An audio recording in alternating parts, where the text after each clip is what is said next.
Hi there, it's Bibi Cameron here. Welcome to a new video. Today I want to share with you my first attempt to create shabby chic cards. However, you will see that these cards are not so shabby as you will expect, but they will be a very good start to create your own shabby chic compositions. You can create these cards in many different colors and you can go as soft and subtle as you want to a very bright composition like these cards here. These cards were created for a magazine many months ago and I was waiting for the opportunity to be able to share the process of how I made these cards with you. One thing is important to tell you is when I was creating these cards, my aim was to add some elements to make these cards look old and shabby, but when I saw them, like you can see them in the screen, I just thought that was completely unnecessary and I just decided to leave them like that, but of course you can go as far as you want. So to make these cards, I'm going to be using some of my favorite Stampin' Up supplies.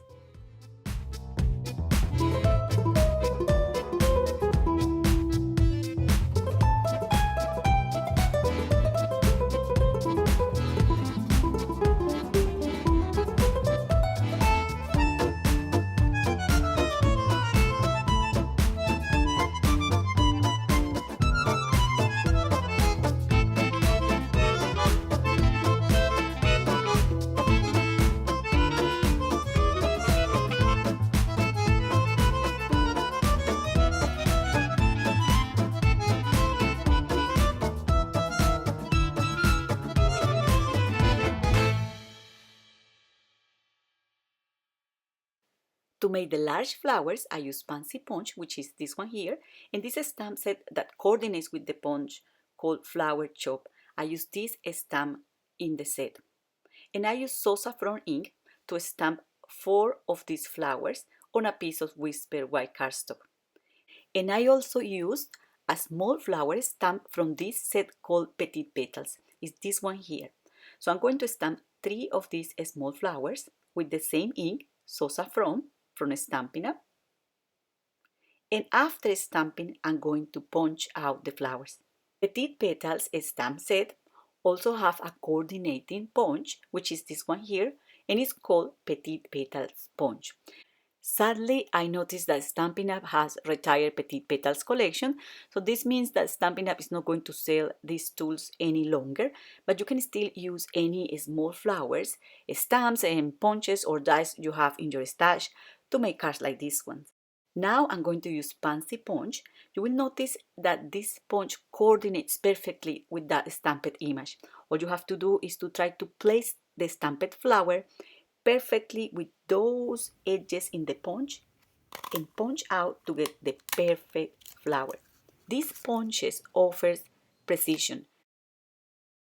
So once you have your flowers ready, I'm going to bring some spray to spritz some water on them. I'm going to spray a lot of water, like so, and I'm going to fold the petals in half, like that. And once I have those foldings in the flower, I just crush the flower like that, making good pressure. And I'm going to do the same with all of them.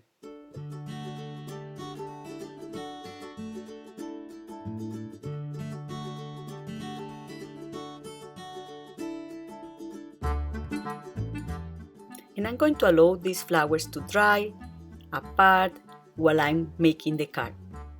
You can also dry the flowers using a heat tool. Now I'm going to use an A4 sheet of cardstock to create the card base, and I'm going to use these pieces here to die cut parts of the card.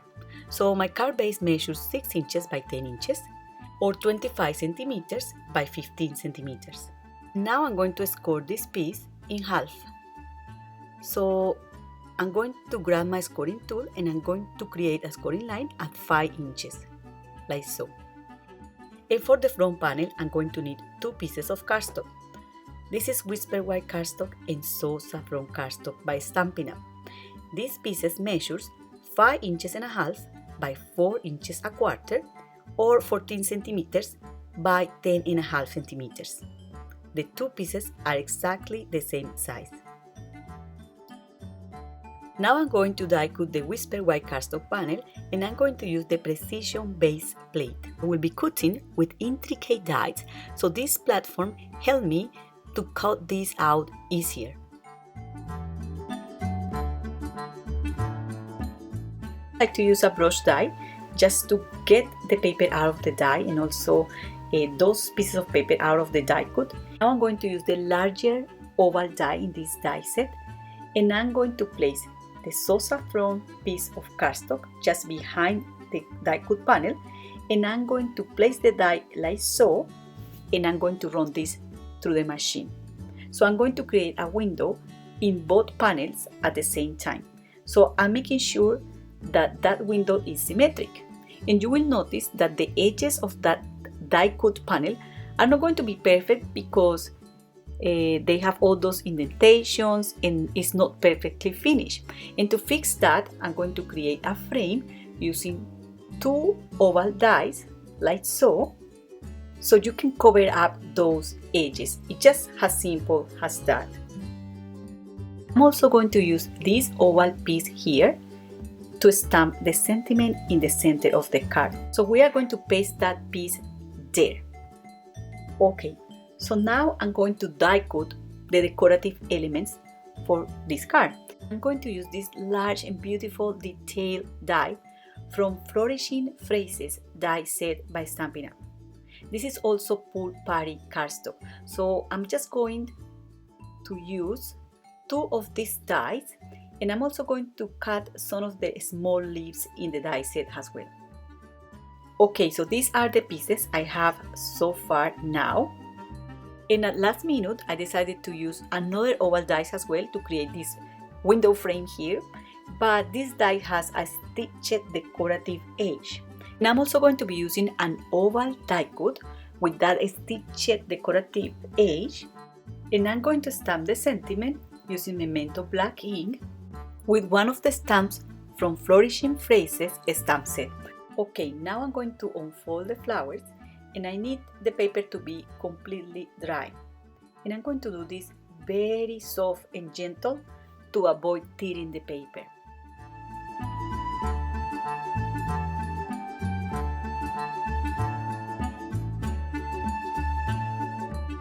And I'm going to do exactly the same with all the flowers for my card today. So I have 4 large flowers and 3 small flowers. So now it's time to put all the pieces together. I'm going to start by gluing one flower on top of the other, like so. And I'm going to embellish the flowers using rhinestones by Stampin' Up.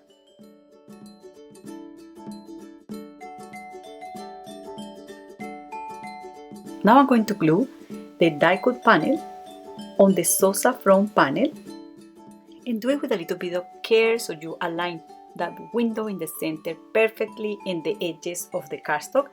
But if you need to trim any excess of cardstock at the edges, don't worry, you can do that at the end. And now I'm going to glue down this frame here.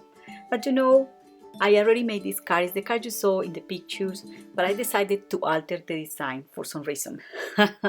So this is the frame I add originally. It doesn't have any stitches at the edge, but I thought that I might like to add a double frame, just to see how it looks, just to make a little bit of the difference with this card here. So I'm going to glue down those oval frames there, and I'm going to trim this edge here, which is showing up there.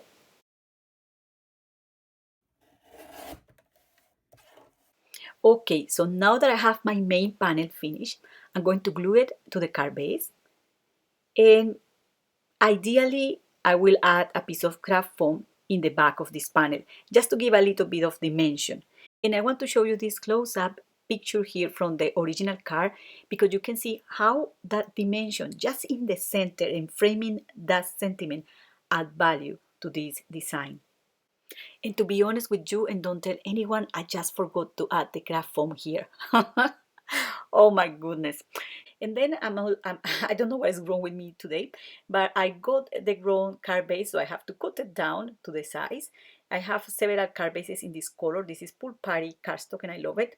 So I just got confused. You don't need to trim it if you use the size or the measurements I show you at the beginning of the video. Okay, so now I'm going to glue down this large die cut here around that oval frame in the center. And I'm going to be using glossy accents because this product really provides a strong bond. I really like it. And it's going to be great to glue down the flowers. So if you notice here, I just die cut another of the larger florals and I just cut it in pieces to complete this design. And I like to glue down these pieces as well, facing towards the edges of the cardstock. You're going to see me gluing those flowers, and behind the flowers I'm going to glue all these leaves and little die cuts, kind of creating that harmony. And the tip, or the huge tip here, is to glue them down facing towards the edges of the cardstock, or the card, sorry. So you can see there that they really add a nice decorative element, and also they enrich the design. Have a look here, for example, these little leaves here. All I do is to try to glue them down facing the edges of the card.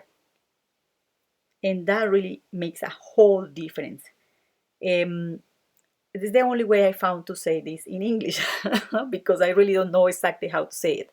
So fill your bouquets or your flower arrangements, and always think in pointing the tip of the leaves towards the edges, and that will make a huge difference. So you can see here my two cards, the original and the one I made for this video, and they look slightly different also because I use another cardstock color. Oh Jesus, just please forgive me because I was totally convinced that I was using So Saffron cardstock, but no, the color is similar, but you see that it's not exactly the same. For the original card I use So Saffron cardstock and So Saffron ink, and that in coordination with the color of the cardstock make a difference.